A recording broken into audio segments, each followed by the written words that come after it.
Selamat datang di channel YouTube Epping Indonesian Congregation at St. Albans, di Epping di kota Sydney, di Australia. Nama saya Pastor Kian Holik, pastor di Epic.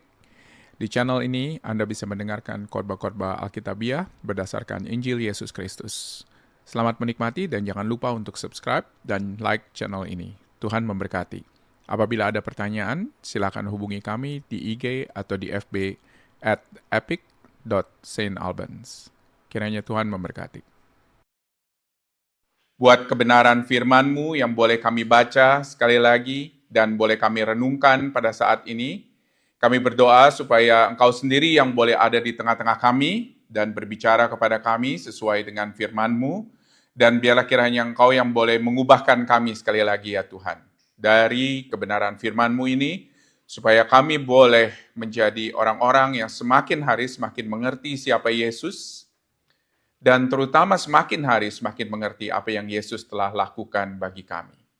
Kami serahkan waktu ke depan ini ke dalam tangan-Mu, biarlah kiranya Engkau boleh dimuliakan dan ditinggikan, dan nama-Mu ya Bapa, yang boleh sekali lagi Tuhan menjadi pusat pemberitaan dari firman Tuhan pada saat ini. Terpujilah Tuhan nama-Mu, kami menyerahkan waktu ke depan ini ke dalam tangan Tuhan, di dalam nama Tuhan Yesus kami bersyukur dan berdoa. Amin. Nah, saudara, kalau misalnya saudara tidak tahu bahwa Yesus mengucapkan 7 ucapan salib atau 7 sabda salib seperti yang kita lihat dari beberapa kitab Injil. Dan kita akan melihat di bagian yang terakhir ini, saudara-saudara, yaitu sabda yang ke-7. Sabda yang ke-7 dari apa yang Yesus katakan di kayu salib. Nah, saudara, ucapan terakhir ini adalah ucapan yang sekilas memang telah kita lihat.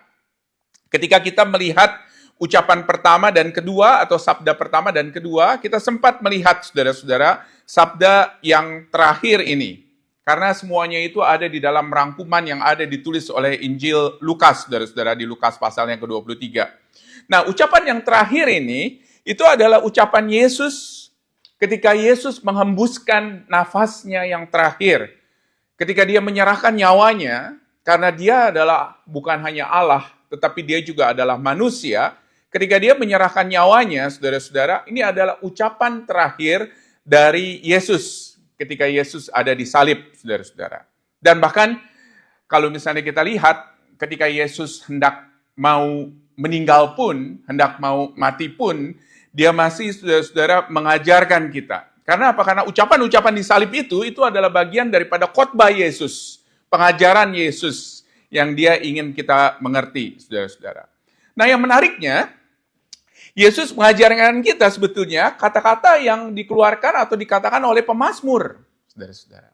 Jadi, kepadamu Tuhan, kuserahkan nyawaku, itu adalah kata-kata yang bukan asli keluar dari mulut Yesus, begitu ya. Tetapi Yesus mengutip kata-kata ini dari pemazmur. Dan luar biasa, saudara-saudara, kalau misalnya saudara lihat, kata-kata ini adalah kata-kata terakhir dari Tuhan Yesus ketika dia hidup sebagai manusia di dunia, saudara-saudara.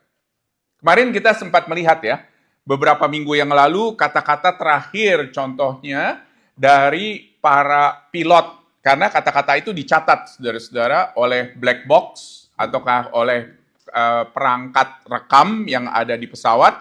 Kata-kata terakhir dari pilot sebelum pilot pesawatnya hancur. Nah, itu dicatat, saudara-saudara. Dan kita lihat beberapa kata-kata terakhir itu. Atau mungkin kita mengingat kata-kata terakhir dari orang yang kita kasihi, mungkin. Sebelum orang itu meninggal. Tetapi di sini kita akan belajar dari kata-kata Yesus yang terakhir di dunia ini sebagai manusia, saudara-saudara. Ada begitu banyak kutipan yang ada dari Perjanjian Lama yang diucapkan oleh Yesus. Minggu lalu kita melihat karena begitu banyaknya kutipan yang ada dari Perjanjian Lama yang diucapkan oleh Yesus, ini menunjukkan bahwa sekali lagi ketika Yesus ada di kayu salib, itu bukan karena kebetulan, bukan karena sesuatu yang surprise, bukan juga karena sekali lagi Yesus terpojok dan harus mati di kayu salib, tetapi ini semua adalah bagian daripada rencana Allah sejak zaman Perjanjian Lama. Bahwa Allah begitu mengasihi dunia, sehingga dia memberikan Yesus Kristus sebagai anaknya yang tunggal untuk mati di atas kayu salib, saudara-saudara. Dan kutipan ini menunjukkan kepada kita sekali lagi, bukan hanya ini adalah sesuatu yang merupakan bagian daripada rencana Allah, tetapi juga bagaimana kata-kata firman Tuhan, kata-kata dari perjanjian lama, itu bersaturasi di dalam kehidupan Yesus, sehingga di dalam kematiannya sekalipun, saudara-saudara, dia mengeluarkan kata-kata yang dia ingat di kepalanya, yang dia pelajari dari firman Tuhan, yaitu firman yang ada dari perjanjian lama. Menurut saya ini adalah sebuah pelajaran tersendiri, saudara-saudara. Karena apa? Karena sekali lagi, ketika mungkin kalau kita membayangkan nanti ketika kita mati begitu ya, atau hendak mati, kata-kata apa yang kita keluarkan, saudara-saudara, kepada orang-orang yang mungkin kita kasihi, yang ada di sekitar kita, mungkin kata-kata yang sifatnya nasihat, kamu jadi orang yang baik-baik ya di dalam dunia, atau mungkin kamu jadi orang yang sungguh-sungguh percaya kepada Tuhan dan lain sebagainya. Tetapi apakah kata-kata itu adalah kata-kata dari firman, saudara-saudara? Itu sebuah refleksi yang harus kita lihat di dalam kehidupan kita. Ternyata kematian itu nggak membuat Yesus jauh dari Allah. Bahkan firman Allah, kata-kata dari Allah itu masih terucap dari mulutnya ketika dia hendak mau mati. Dan kata-kata yang dikeluarkan Yesus di sini adalah seperti yang saudara lihat di layar, itu adalah kutipan dari Mazmur 31 ayatnya yang ke-6. Mazmur 31 ayatnya yang ke-6. Di Mazmur ini dikatakan, ke dalam tangan-Mu lah kuserahkan nyawaku. Engkau membebaskan aku ya Tuhan, Allah yang setia.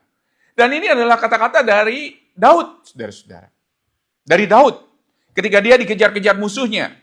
Ketika dia desperate, boleh dikatakan. Atau ketika dia putus asa. Ketika dia tersudut, saudara-saudara. Ketika tidak ada jalan keluar. Ketika yang dia lihat, kemungkinan besar ialah dia akan mati. Dia keluarkan kata-kata ini, saudara-saudara. Dan itulah yang juga terjadi pada Yesus, bukan? Dalam beberapa hal. Tentunya ada bedanya, saudara-saudara. Saudara tahu apa bedanya?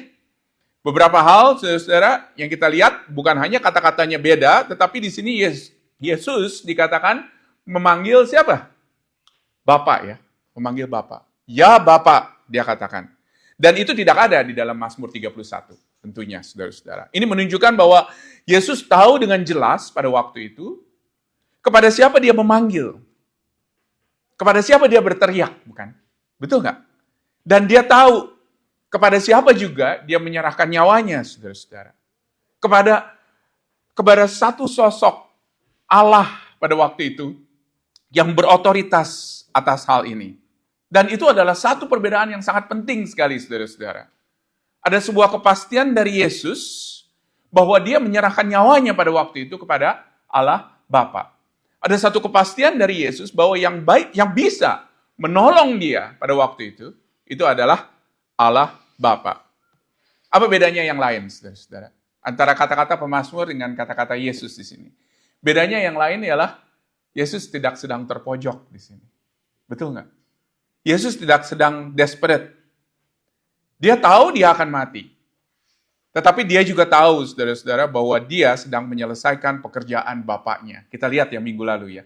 Dia sedang menyelesaikan pekerjaan Bapaknya, saudara-saudara. Dan dia melakukan ini dengan tahu bahwa apa yang dia kejar, apa yang dia ingin capai, itu adalah sebuah sukacita yang disediakan oleh Bapa kepada dia, saudara-saudara. Luar biasa ya. Ketika orang mati, orang melihat sebuah sukacita yang akan dia peroleh. Sesuatu yang jauh lebih baik. Sesuatu yang jauh lebih indah. Sesuatu yang jauh lebih bahagia, saudara-saudara. Itu yang ada di dalam bayangan Yesus. Di Ibrani pasal yang ke-12, saudara-saudara, ada di layar. Dikatakan di sini apa? Saya akan bacakan ayatnya yang kedua. Marilah kita melakukan dengan mata yang tertuju kepada Yesus yang memimpin kita di dalam iman dan yang membawa iman kita itu kepada kesempurnaan dengan apa? Dia katakan, dengan mengabaikan kehinaan, tekun memikul salib, ganti sukacita yang disediakan bagi dia yang sekarang duduk di sebelah kanan tahta Allah. Jadi penulis Ibrani ini mengingatkan kepada kita apa? Bahwa untuk kita terus hidup di dalam penderitaan, di dalam godaan, di dalam rintangan untuk kita terus mengikuti Yesus. Di dalam tantangan yang kita peroleh untuk terus kita mengikuti Yesus. Dan kenapa kita melakukan hal ini, saudara-saudara? Kita melakukan hal ini dengan mata dikatakan yang tertuju, dikatakan di dalam bahasa Inggris, Fix upon Jesus. Matanya ini, saudara-saudara.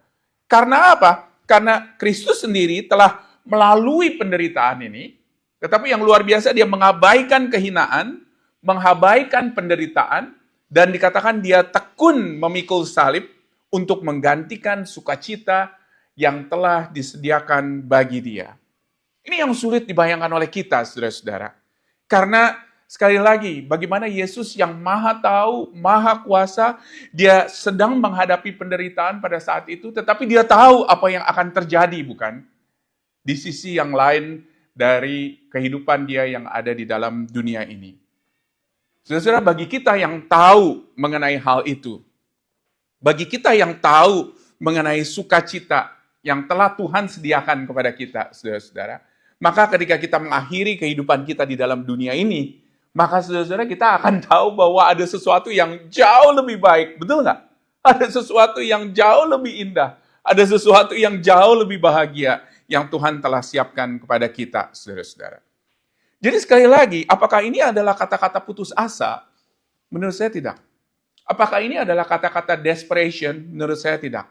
Apakah ini juga adalah sebuah disilusi? Banyak orang yang mengatakan, saudara-saudara, ketika Yesus ada di kayu salib, dia mengalami kelelahan, dia mengalami penganiayaan, penderitaan, dia mengalami kesakitan, saudara-saudara, dan dia kekurangan cairan secara biologis. Banyak yang berkata bahwa ini adalah kata-kata dilusi dari Yesus sendiri ketika dia ada di kayu salib. Tetapi menurut saya ini adalah kata-kata yang penuh dengan keyakinan, penuh dengan pengharapan yang kokoh, bahkan dia tahu dengan jelas, saudara-saudara, apa yang menjadi tujuan daripada semuanya ini, dan apa yang menjadi akhir dari semuanya ini, saudara-saudara. Oleh karena itu, berarti perlu nggak kita sedih ketika Yesus disalib? Perlu, saudara-saudara, kita perlu sedih. Tetapi kita tahu satu hal, sebuah sukacita yang Yesus akan peroleh ketika dia dibangkitkan dari kematian, saudara-saudara. Bahwa pada hari Jumat Agung, kenapa disebut Jumat Agung, saudara-saudara? Kita sebut Jumat Agung, the glorious day, begitu ya. Kalau misalnya bahasa Inggris disebut hanya Good Friday, hanya hari yang baik saja, tetapi kita katakan hari yang mulia. Karena apa? Karena di dalam kematiannya itu, saudara-saudara, ketika Yesus yang tidak berdosa, tidak bersalah, dituduh tidak adil, dihukum, boleh dikatakan secara tidak adil, dihukum mati, saudara-saudara. Dan kita melihat bagaimana Pontius Pilatus, Raja Herodes sekalipun, saudara-saudara, mengakui kalau misalnya dia itu tidak bersalah di sini, saudara-saudara. Dan bahkan penjahat di kayu salib, salah satu penjahat di kayu salib pun juga mengakui, saudara-saudara, siapa Yesus. Dan bahkan kepala pasukan, minggu lalu kita belajar. Di ayatnya yang ke-47, mengatakan apa? Sungguh orang ini adalah orang benar. Semua katakan bahwa Yesus tidak bersalah, tetapi dia tetap dihukum mati. Dan hari ini juga penderitaan yang dialami oleh Yesus. Ketika dia dipecut, dipukul, dipakaikan mahkota duri, semuanya itu berakhir, saudara-saudara. Karena apa?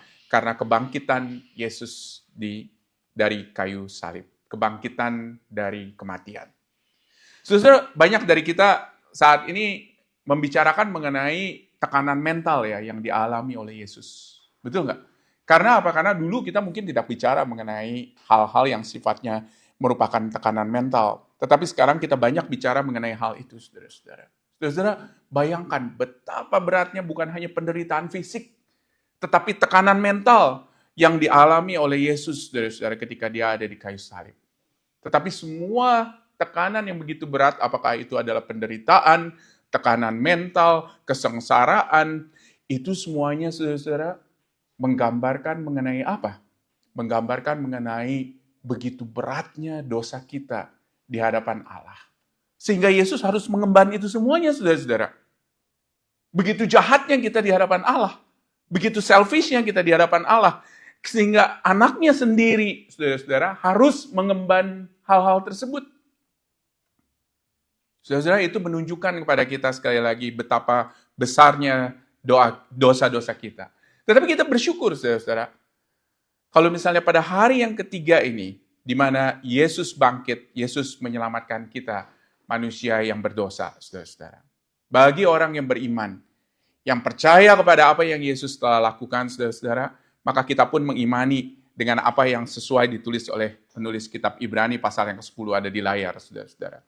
Dikatakan di ayatnya yang ke-22, karena itu marilah kita menghadap Allah dengan hati yang tulus ikhlas dan keyakinan iman yang teguh, oleh karena hati kita telah dibersihkan dari hati nurani yang jahat dan tubuh kita telah dibasuh dengan air yang murni. Semua itu dilakukan oleh Yesus untuk apa, saudara-saudara? Untuk kita. Untuk kita. Kita bersyukur dan berterima kasih kepada Tuhan. Mengapa penderitaannya begitu berat? Karena dosa kita. Dosa kita itu begitu kotor, begitu berat, sehingga Yesus pun juga harus mengembannya, saudara-saudara. Saudara, kepadamulah kuserahkan nyawaku. Itu sabda yang ke-7 dari Tuhan Yesus. Apa yang bisa kita pelajari, saudara-saudara, dari sabda yang ke-7 ini? Menurut saya ada beberapa hal. Yang pertama, saudara-saudara, ya Bapa, ke tanganmu-lah kuserahkan nyawaku. Ini bukan pernyataan kekalahan, seperti yang mungkin kalau misalnya saudara hanya sekedar datang ke gereja pada hari Jumat Agung, saudara miss the point, begitu. Tetapi ini, saudara-saudara, adalah bentuk penyerahan diri secara total kepada Bapa dengan pengharapan yang penuh, pengharapan yang solid kepada Bapa yang memegang kendali dari situasi ini. Yesus percaya, saudara-saudara, pada waktu itu sepenuhnya untuk menyerahkan nyawanya, sekali lagi, kepada Bapa. Karena apa? Karena ketika dia menyerahkan nyawanya, saudara-saudara, kepada Tuhan, dia memposisikan pada waktu itu dirinya sebagai manusia, sebagai pengantara. Dia menjadi contoh, saudara-saudara, bahwa manusia harus juga menyerahkan hidupnya kepada Allah Bapa. Jadi ini adalah sebuah pelajaran bagi kita untuk kita melihat, saudara-saudara, bagaimana kita ketika kita ada di dalam kondisi yang mungkin mirip, mungkin tidak sama, mirip dengan apa yang dilalui oleh Yesus, yaitu penderitaan, maka saudara-saudara, kita harus tahu bagaimana caranya kita menghadapi penderitaan itu. Seperti kita tahu ya, penderitaan itu adalah bagian yang sangat intrinsik sekali dari kehidupan manusia yang berdosa. Gak ada satupun, saudara-saudara, yang lepas dari penderitaan.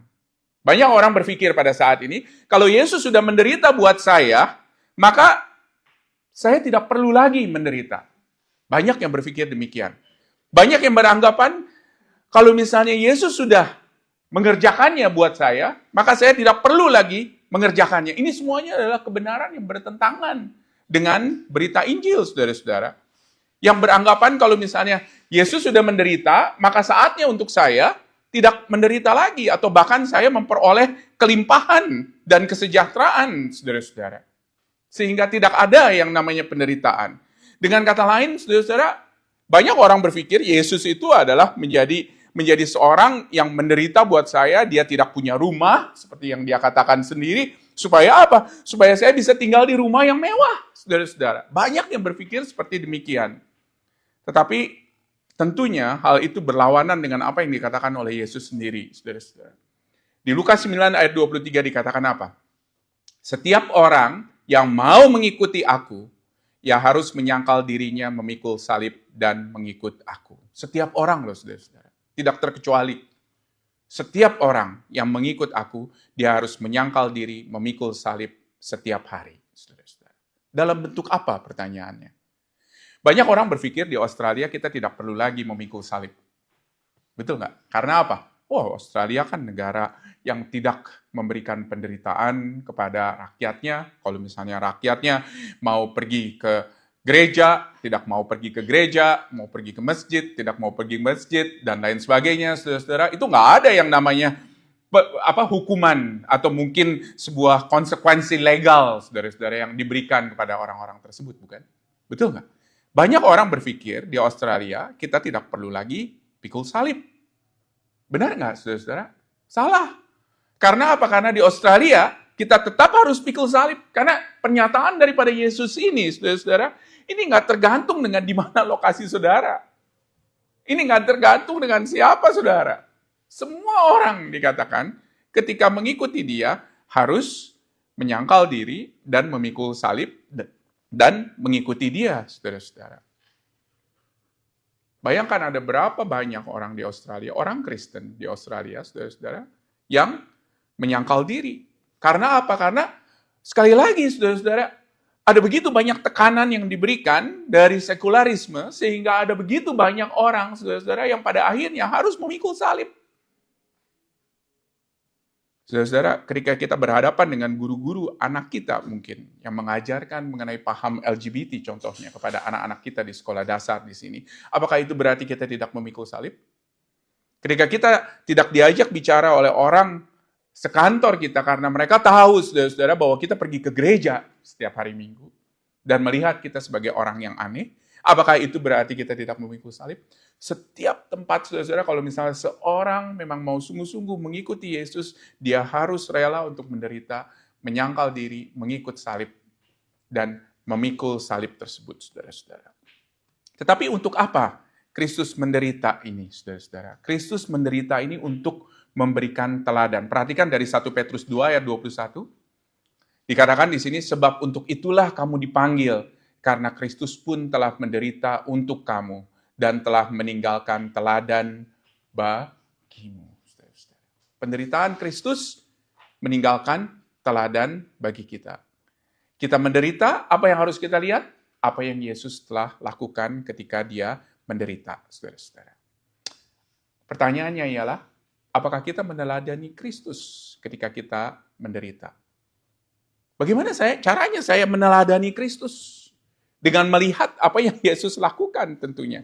Tentunya kita tidak bisa, saudara-saudara, untuk chat GPT dan tanyakan apa yang Yesus lakukan kalau misalnya saya dihadapi dengan persoalan ini dan lain sebagainya. Tetapi kita bisa belajar beberapa prinsip tentunya. Ketika dia pada waktu itu ditolak oleh orang-orang yang ada di sekitarnya. Apa yang dia lakukan? Dia tetap mengikuti Allah Bapa. Saudara-saudara, apa yang harus kita lakukan? Kita harus belajar dari apa yang Yesus hadapi. Oleh karena itu, sekali lagi, saudara-saudara, pembelajaran kita akan kehidupan Yesus selama dia ada di dalam dunia, itu tidak pernah salah dan tidak pernah ketinggalan zaman. Saudara-saudara, itu yang pertama, menurut saya. Yang kedua, apa yang kita pelajari dari sabda yang ketujuh ini? Sabda yang ketujuh ini menegaskan bahwa Yesus memang betul-betul manusia dan dia benar-benar mati. Ada begitu banyak, saudara-saudara, orang yang menyangkal atau meragukan mengenai hal itu, saudara-saudara. Jadi dia bukan hanya menderita, tetapi juga dia melalui penderitaan yang terberat. Ya, dia bukan hanya menderita, tetapi melalui penderitaan yang terberat. Dan juga melalui apa yang menjadi konsekuensi sebagai manusia yang utuh. Yaitu apa konsekuensi yang sudah paling pasti? Kita, saudara-saudara, di sini ada mungkin orang yang dari berbagai macam latar belakang, bukan? Kita di sini dari orang dari berbagai macam suku, berbagai macam ethnicity, saudara-saudara. Tetapi ada satu hal yang sama, yang semua orang akan hadapi. Yaitu apa? Yaitu kematian, saudara-saudara. Kematian itu nggak pandang bulu. Kematian itu nggak melihat harta saudara berapa di bank. Kematian itu nggak peduli, saudara, dari timur, dari barat, dari selatan, dari utara. Semua orang akan mati. Dan yang luar biasa, Yesus melalui konsekuensi sebagai manusia yang utuh ini, yaitu kematian, saudara-saudara. Itu adalah sesuatu yang tidak bisa escape. Kita tidak bisa escape sama sekali. Menjadi manusia berarti kamu harus menghadapi kematian. Tetapi sekali lagi, untuk apa dia melalui kematian ini? Untuk apa dia menderita seperti ini? Dia harus menderita sekali lagi supaya kita diselamatkan. Supaya kita pun juga bisa belajar bagaimana caranya kita menghadapi itu semuanya, saudara-saudara. Kita belajar bagaimana caranya kita menghadapi kematian ketika waktunya nanti sudah tiba. Sehingga kita pun semua saudara-saudara bisa kuat dan bisa siap ketika kita menghadapi kematian. Dan ini adalah sesuatu yang luar biasa. Saudara, kita hidup di dalam zaman di mana kita itu selalu punya idola, saudara-saudara. Apalagi kalau misalnya sekarang kita memiliki akses yang mudah ke sosial media dan lain sebagainya, saudara-saudara. Ada idola-idola yang kita sering ikuti, yang menjadi model bagi kita. Oh, nanti kalau misalnya aku dewasa, aku ingin menjadi seperti dia, contohnya. Tetapi sayangnya, idola-idola kita pada zaman ini, saudara-saudara, itu jarang, nggak pernah bahkan, yang menunjukkan bagaimana kelemahannya. Jadi rata-rata mereka itu menunjukkan mengenai kesuksesannya, kegantengannya, kecantikannya, saudara-saudara, tetapi tidak banyak bicara mengenai kegagalannya, kekurangannya, dan ketidakmampuannya, saudara-saudara. Kristus memberikan kepada kita semua contoh-contoh itu. Saya bukannya berarti katakan bahwa Kristus tidak pernah sukses ya. Dia sukses.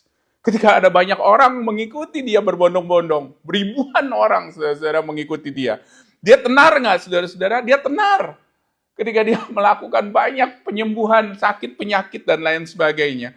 Dia ganteng nggak? Mungkin buat beberapa orang dia ganteng, saudara-saudara. Saya nggak tahu gitu ya, Yesus sendiri seperti apa gitu.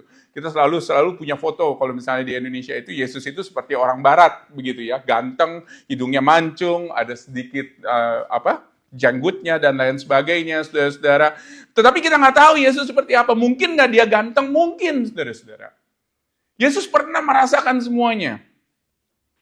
Dan luar biasa, dia juga tidak ragu-ragu untuk melalui penderitaan yang dia harus lalui, saudara-saudara.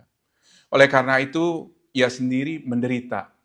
Ia sendiri mengalami pencobaan. Maka ia dapat menolong kita yang dicobai.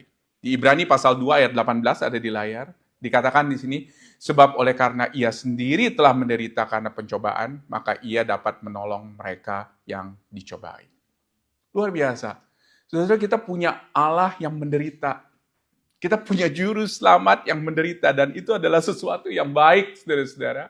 Karena apa? Karena sekali lagi, tanpa dia menderita, kita nggak akan bisa belajar mengenai bagaimana dia berkemenangan atas kematian ini. Pada hari ini yang kita rayakan pada hari ini, saudara-saudara. Luar biasa, kita belajar bagaimana caranya kita menghadapi penderitaan ini dari Yesus. Yang ketiga, saudara-saudara. Kita juga belajar bahwa ada keyakinan di dalam iman. Bahwa dari kematian, ketika kita mengakhiri hidup di dalam dunia ini, itu bukan kita menuju sebuah kehampaan. Saudara-saudara. Ada banyak orang berpikir demikian.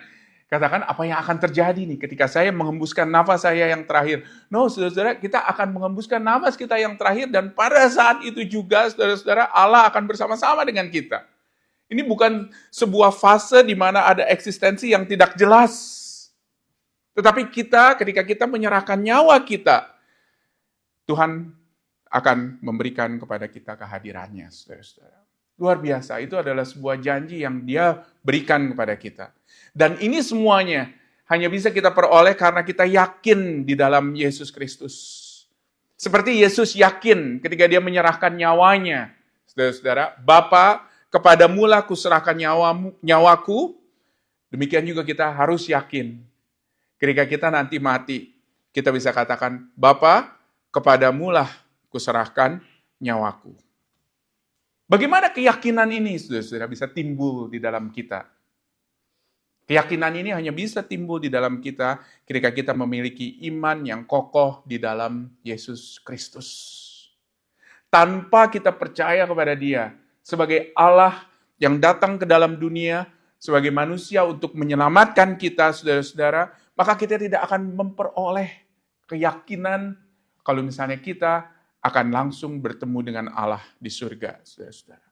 Dan luar biasa, Yesus telah melalui itu semuanya untuk memberikan kepada kita sebuah keyakinan bahwa apa? Bahwa ya memang betul.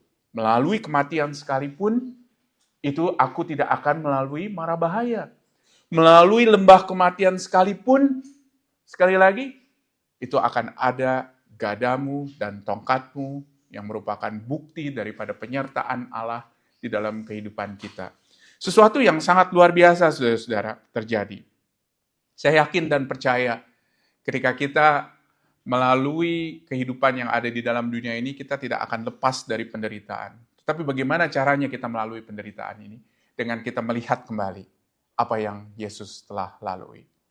Saudara-saudara, puji Tuhan kita sudah menyelesaikan 7 sabda Yesus pada saat ini. Dan kita belajar banyak dari sabda-sabda ini. Dan saya sarankan kepada saudara, kalau misalnya saudara belum mendengarkan khotbah-khotbah yang sebelumnya, bisa masuk ke channel YouTube dari Epic untuk mendengarkannya. Dan saudara bisa juga belajar dari apa yang telah kita lihat. Mari kita berdoa, kita bersyukur kepada Tuhan untuk semuanya ini. Terima kasih Bapa di dalam surga. Kami tahu ya Tuhan, tanpa penderitaan, tanpa kematian Kristus di kayu salib, tanpa Jumat Agung, tidak ada Paskah. tidak ada hari kebangkitan. Ini adalah dua sisi yang tidak bisa dipisahkan, dan kami bersyukur kalau Kristus telah mati dan telah bangkit dari kematian. Sehingga kami tidak perlu lagi untuk takut. Kami tidak perlu lagi untuk ragu. Karena kami tahu ya Bapa, kalau misalnya Dia telah bangkit bagi kami. Terima kasih ya Tuhan. Kami bersyukur ya Bapa, kalau misalnya hanya karena kebangkitan Kristus, kami punya hari esok. Karena hanya kebangkitan Kristus, kami tidak takut, kami tidak gentar.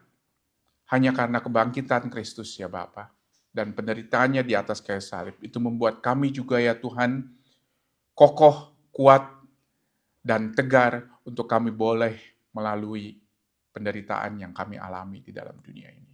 Bantu kami ya Tuhan, kami penuh dengan cacat celah, kami penuh dengan hal-hal yang tidak sempurna, tetapi kami perlu ya Bapa, Yesus yang boleh membantu kami untuk melalui ini semuanya ya Tuhan. Bersama-sama dengan Dia untuk kemuliaan dan kebesaran namanya. Terima kasih.